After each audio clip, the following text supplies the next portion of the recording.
అమరావతి రాజధాని అంటేనే వైఎస్ఆర్ పార్టీకి ఎందుకంత దురుద్దేశంతో మాట్లాడుతుంటారు? అసలు అమరావతి నిర్మాణం అంటేనే వాళ్ళకి ఎక్కడ లేనటువంటి చిరాకులు పరాకులు వచ్చేస్తుంటాయి. గతంలో ప్రభుత్వం ఉన్నప్పుడు కూడా అదే తీరు, అధికారంలో లేనప్పుడు కూడా అదే తీరు. గతంలో మంత్రులు రకరకాల విమర్శలు చేస్తూ అమరావతి నిర్మాణాన్ని ఆటంకం పరుస్తూ పూర్తిగా ఆంధ్రప్రదేశ్కి రాజధాని లేకుండా చేసినటువంటి ఘనత వైఎస్ఆర్ పార్టీది. ఇప్పుడు అమరావతి నిర్మాణం జరుగుతుందంటే ఇప్పుడు కూడా నాయకులు రకరకాలైనటువంటి మాటలతో కించపరిచే విధంగా మాట్లాడినటువంటి తీరు ఆశ్చర్యాన్ని కలిగిస్తుంది. ఈ తరుణంలో గతంలో మంత్రులు ఏ విధంగా మాట్లాడారు, ఇప్పుడు ఉన్నటువంటి వ్యక్తులు ఏ విధంగా మాట్లాడుతున్నారో ఒకసారి అమరావతి కోసం వాళ్ళు ఆడే మాట తీరి ఒకసారి చూద్దాం. ఈ వేశ్యలకు రాజధానిగా మారిన ఈ అమరావతిని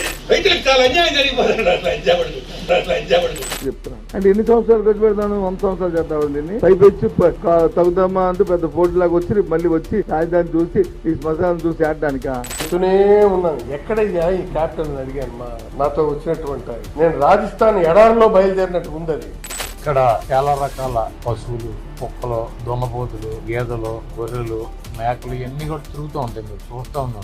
ఆ రాజధాని లింగులింగుమని 8 ఊర్లో ఉన్నారు. వాళ్ళేమో గొప్ప పోరాటం చేస్తారట. రోజు పత్రికల్లో బొమ్మలు కనిపిస్తున్నాయి. ఎందుకు నైనా పోరాటం ఇరగబడిపోతాడట, ఉద్యమం చేస్తాడట. రోజు వార్తలు అవేవి మనకి. బోకస్ అంతను ఆ 18 ఊర్లోనే టీడీపీ కార్యకర్తలు చేస్తున్న ఆందోళనది తప్ప ఇంకెవ్వబడలేదు. అవేం పెద్ద బొమ్మలతో వేసి చూపిస్తున్నారు. ఆడవాళ్ళని తీసుకొచ్చి ఆడంగిలి వెదవల్లాగా వెనక దాక్కొని ఆడవాళ్ళని ముందు పెట్టి పోలీసులు కొట్టారని డ్రామాలు ఆడుతున్నారు. ఎందుకు ఆడవాళ్ళని ముందు పెట్టుకున్నారు? మీరు మగాళ్ళు కదా.